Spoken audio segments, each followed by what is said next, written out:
Hey guys, welcome back to my channel. If you are new, welcome.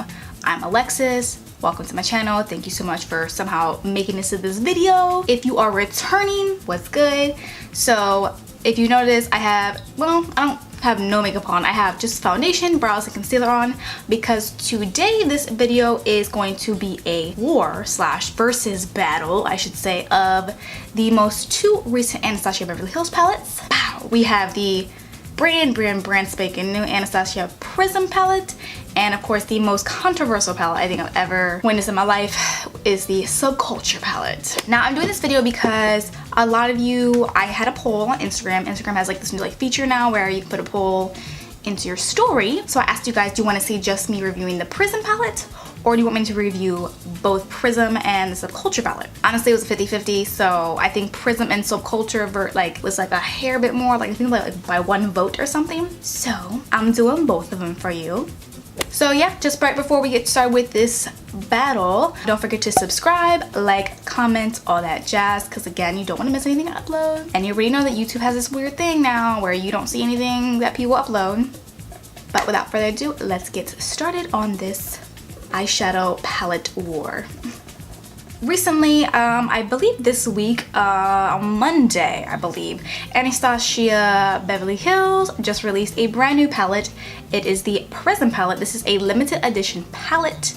I will say that both of these palettes are $42. So just because this is limited edition doesn't mean this is more expensive. You get the same amount of eyeshadows. I believe it's 14 or so, and same quantity, same net weight, all that goodness. These are the colors in the palette. Again, I will link somewhere above here, I don't know what side it's on, but I will link the video of me kind of reviewing this with first impressions and all that jazz. I personally think this is way better as far as working with in the Subculture, and I'm gonna demonstrate that with you guys on both eyes here, so just hold on for a second. And then I believe I'm gonna do on this eye, we're gonna do the Subculture palette.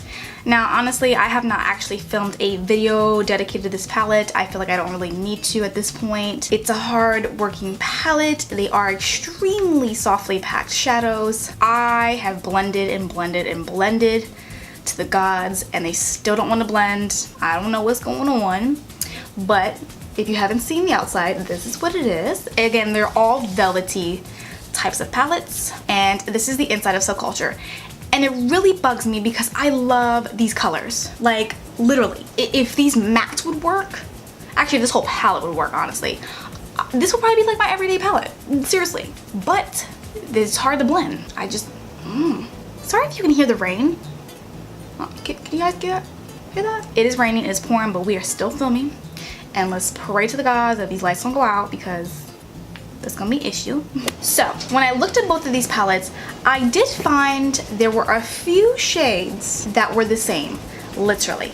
So I'm going to swatch them for you very quickly. All right, so when I looked at the palettes, I noticed that as far as the Prism palette, the shade Eden and then the shade Roxy in the Subculture palette are exactly the same shade, like to a T. So I'm gonna take my finger with Eden, and then I'm going to take Subculture, use my pointer because that one actually, this pointer doesn't have any product on there.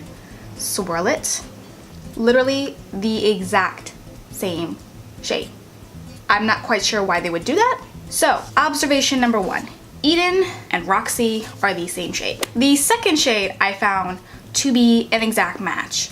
And like I said, these are the only two shades that literally are the exact same. Are in the Subculture palette, we have Adorn, which is this nice metallic-y, like bronzy look. And then in the Prism palette, we have Sphinx. Now, off that, you might be like, well, what about Eternal? Eternal looks like Adorn. I will swatch all three for you. Now, right here on my hand is Adorn, which this is from the Subculture palette. This is Sphinx. Now it's like a hair off, like a hair, but nothing major. Now, as you can see the difference, this is Eternal from the Prism palette. It's obviously very more bronzy, so it's definitely different from Adorn and Sphinx, but these two, Adorn and Sphinx, are literally to me like very similar. So being that those are the two main shades that are the exact same pigment, color, everything, let's go ahead and get started on the look. This side's going to be the Prism side, and this side's going to be my Subculture. Just to show you, I'm going to start out. I'm not going to do completely different, or I can't do the same looks being that the palettes are so different, but I'm going to use some of the same colors. So the first color I'm going to use on, again, this side of my face, which is going to be my Prism side, is going to be this color Eden, which again is the same color as Roxy. So I'm just gonna stick this color in the crease, and again, the pigment is there. And again, the Prism palette is completely, it's workable, and to me, that's a big selling point. I mean, it's one thing to have fallout and still work, but it's another thing to have fallout and it not work. So I'm just like, what's the point? With a different brush, I'm not gonna use the same brush, just so you guys can chill, not like, oh, well, she used the same brush or whatever. And if I do use the same brush, I have a paper towel here and I will definitely wipe it down. This is a Sigma E40 typical blending brush. I'm literally, like they say, I just dip it in. Yes, there's pigment, but there's a lot of fallout, like. And I have to even almost change my technique with this palette just so that it doesn't look this bad. Like the littlest, like if I have to skirt around a palette like this, like just skirt, try to make it work for me, now this shade Roxy in the Subculture palette, I don't have a hard time blending. This is one of the few shades in here that I don't have a hard time. This is Eden and this is Roxy.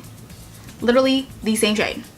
Now another shade I'm going to test out is the brown shade, and in the Prism palette it's going to be the shade Parallel. It's a nice like chocolatey brown. It's definitely like a cool toned brown, but it's definitely workable. As in, you'll see, this is a Morphe M433, which is like probably one of the most popular blending brushes. Literally taking my brush like I normally would, and I mean, there's nothing there. Like there's nothing. I don't know if you can see. And now if I go like this, of course there's gonna be a little bit of fallout, but nothing. So what I do is I take this and I pat it. So I dab it on my eye, like as such, and you can see it's pigmented. But look how I can work with this color. Like, I can work with this. And it blends.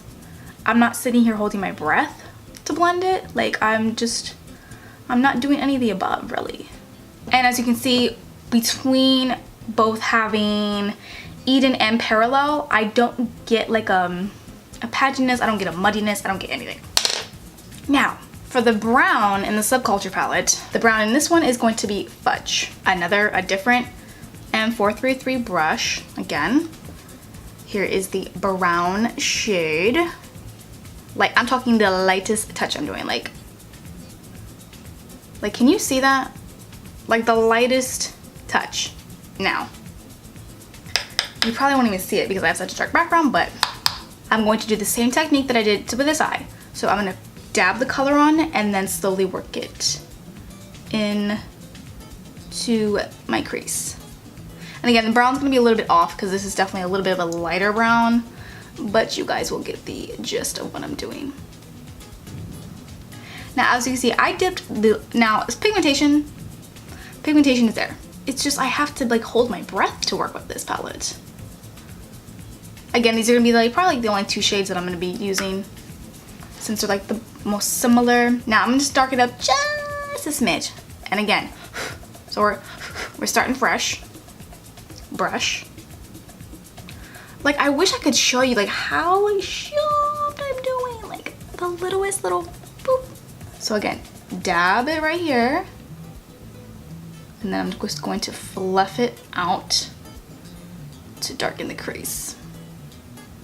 The colors in the Subculture, which is Roxy and Fudge, are blending. They're marrying well, okay? So these are probably the only two colors I have found. Also Dawn. Dawn is a decent color too that plays well with the other participants, okay? The two browns are slightly different. This one's gonna be a little bit darker because it actually is a darker brown. This is the lighter brown. It's not as muddy as I was expecting, but again, those two shades work together. This is where we get a little tricky. I'm gonna darken up this eye just a smidge more, and I'm going to use the shade Obsidian in the Prism palette. Obsidian is a black, Okay, Subculture does not have a black shade in it. It has a purple, but I'm going to pretend that it's kind of black per se. But I'm taking a brand new brush. I actually used this in my other video. It's a Sigma E30 pencil brush. I'm taking a little bit of this black. Then I'm going to just darken up my lash line just ever so slightly. So I'm just gonna lay down the black like as such. And then I take the same brush that I used for this side, which I used with the brown, which was parallel. And I'm going to buff them out. And as you can see, it's not giving me an issue. So I'm gonna buff it kind of into my eye, do circular motions, and I can always clean this up with concealer. But it's not giving me an issue. Just giving me a little bit of an added smoke that I want, and that's it. Now with another pencil brush, this is, I think is a Mikasa brush.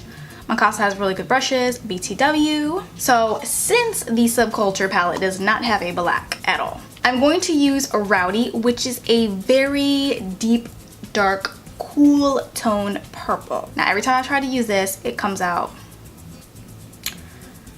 weird. There is Roxy, pencil brush. Okay, maybe it's the brush. Also, I'm a little bit scared that this might ruin my whole eye look, but that one isn't too bad. If you're going with a bigger brush into Roxy, it's a hot mess. Just saying. So I'm gonna place this right where I would, right where I put the black on this side. I'm doing the same thing. Outer V situation, but keeping most of the pigment kind of near my lash line because that's where I want to blow out from there. And then I start blending it ever so slightly with the pencil brush. But now I'm gonna go in with the blending brush that we had before and try to see if this blends out smooth-ish. As you see, this is why I use it as the black, because it looks like black. So as I'm blending this out, it's not too bad, I guess. I am having to work with it a little bit more though, because it doesn't want to blend as easy, but I'm gonna add just a smidge more, like the tiniest little bit, like boop, like literally I don't even think I touched it, to be honest. From what I see on my end, I don't know.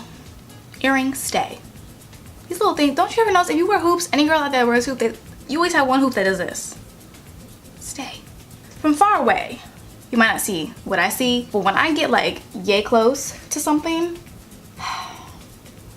I will say Rowdy changes into a black.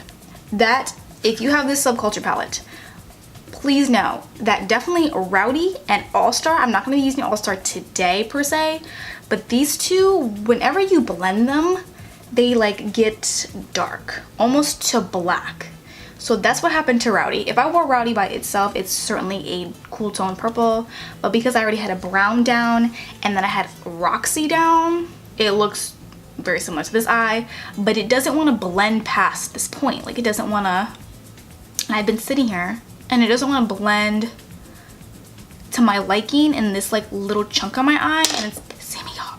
Now to make the, now I know I said I wasn't gonna do the same eye look on each eye, but I feel like my imagination is going, we're getting here. So being that Sphinx in the Prism palette and Adorn in the Subculture palette are the same per se, I'm going to stick those on the lid. This might not be like a cohesive eye look, but I'm definitely going to be showing you the difference on how they perform and everything. I do have a wipey here. Do you see this? So I'm just gonna, my favorite packing brush. So for the Prism eye side, I'm going to take Sphinx, which is this shade here. I actually didn't use Sphinx in my last video. I used Eternal. So I'm gonna take that. Mind you, the shimmers in any of Anastasia Beverly Hills palette shimmers or metallics are not bad. They don't have much fallout. The Subculture one doesn't have a lot of fallout either. So just keep that in mind. And then I'm going to place this on, maybe not the whole lid. I think I'm gonna keep the last 1/3 of my inner eye open, but I'm gonna put this in the middle of my eye. And for the Subculture eye, the dupe of that shade is going to be Adorn. Now I will say, the metallics in this palette are not, they don't fall out. There's nothing compared to their mattes, but they are a little bit softer Like when I press into them, I can feel that they're a little bit softer, but there's not any fallout, you can tell. Gosh, it looks like the exact same. Holy cow. I promise that and when I was filming this video, I was like, this is not gonna be a video where I'm gonna do the exact same look. I was like, there's no way I'm gonna do the exact same look. They don't have the same shades. What am I gonna do? Got creative, girls and guys. Now this is where I might have some issues. On the Prism side, I'm definitely gonna use Lucid. Lucid is like a duochrome white shade. It's very pretty. I used it in my last tutorial. Love it. Now on the Subculture end here, I have Cube. Issue with Cube is no matter how many times I've dug into this shade, it doesn't want to come out. Like it just doesn't show up. And I'm like, some people like their Cube shade works great, mine doesn't. So for this one, I'm actually gonna spray this brush just a teensy bit. Use this really tiny brush. You've probably seen this in my tutorials like a million bajillion times. They're like, oh yes, Alexis, I know, it's your little brush. But I'm gonna take this brush and just dip it into Lucid, which is on my Prism side. Very pretty. Kind of just like opens up that inner eye. Now, I'm gonna really dig. Guys. I'm gonna show you. It's like, I'm really digging. Like I've never dug this hard. Now it's definitely iridescent. Like it's definitely duochromy. But like I just didn't even get anything. Like what the? But I'm gonna show you guys anyways. It's definitely pink. Wasn't going for that at all. Wasn't going for a pink shade. That's okay. From far away, who's gonna know, right? I'm gonna finish this look off. I'm actually gonna pop on some lashes, bronzer, quick lip, and I'm going to come back and tell y'all how I feel, really, where your life is gonna go after here. And we are back with my finished look. I actually put on some lashes today and some bronzer, highlight, all that good stuff. This is the Fenty Beauty highlighter in Fire Crystal. But this is the final look on both the Subculture and the Prism palette dual off type of situation. I'm a little surprised because when I literally like first look at the palettes, I'm like, there's no way I'm gonna make a look that's identical to each other. There's no freaking way. I'm not going to do it. But I somehow managed to make a very similar look on each eye, which I'm still shook by because that wasn't my plan. Now for my final thoughts on these palettes, I will say, as I have baby hairs, I will say that even though I was able to create very similar looks, I did steer away from some of the really bad shadows in the Subculture palette, which I'm going to tell you are going to be all the blue ones, All-Star, things like that. But besides that, workability and just ease, and those of you who are starting out on makeup, I really think the Prism palette is way better. Like, even though it doesn't have as many matte shades I would personally like, I feel like, and I'm gonna do more looks, they coming, just wait. I feel like there's enough colors in here to work with. And I mean, the look that I created is a very wearable look. So even though you have bright ones like Sphere and all that, you can still work with this palette. Only downfall is this is limited edition because it's a holiday palette. This isn't. But Subculture, I don't want to make it sound like Subculture is a piece of crap, because it's not. There are just shades in here that I do like, and there's some that I don't like. Is this going to be a palette that I run to every day? No. But is it going to be a palette where I'm like, I need to grab this shade or that shade? Yes. So again, thank you guys so much for watching my video. Thank you for even coming to this video. Thank you for those who are subscribed, those who comment, those who follow me. Thank you so much. I hope this helps you guys out in terms of which palette you kind of want to spend your money on and all that jazz. And again, I will go ahead and see you guys like always on the next video. But until then, peace out.